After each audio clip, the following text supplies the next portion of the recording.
അതെ, ഇന്ന് നോയമ്പാണ്. പട്ടിണിക്കിടോ? അല്ല, ഈ നോയമ്പുകൊണ്ട് നിങ്ങൾ എന്താ ഉദ്ദേശിക്കണത്? ശരീരത്തിന് നല്ലതാടാ. ഒടുക്കത്തെ തീറ്റ എന്തൊക്കെ ഉപേക്ഷിക്കണം?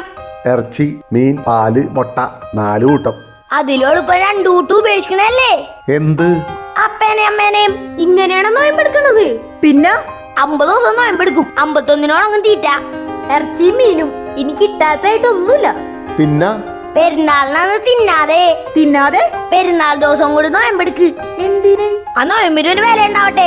എന്നിട്ട് ആ പൈസ എടുത്തിട്ട് 4 പാവപ്പെട്ടവർക്ക് എന്തെങ്കിലും തിന്നാൻ മേടിച്ചു കൊടുക്ക്. മനസ്സിലായില്ല.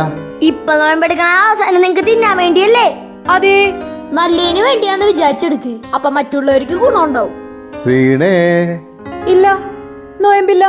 ഒരു ദിവസം ഇഷ്ടമുള്ള എല്ലാം ഉപേക്ഷിച്ച് ധ്യാനത്തിലിരിക്കി. എന്നിട്ട് ആ പൈസ നല്ലതിന് വേണ്ടി ചെലവാക്ക്. അതാണ് നോയമ്പ്. നോയമ്പെടുത്തോ നല്ലതിന് വേണ്ടി.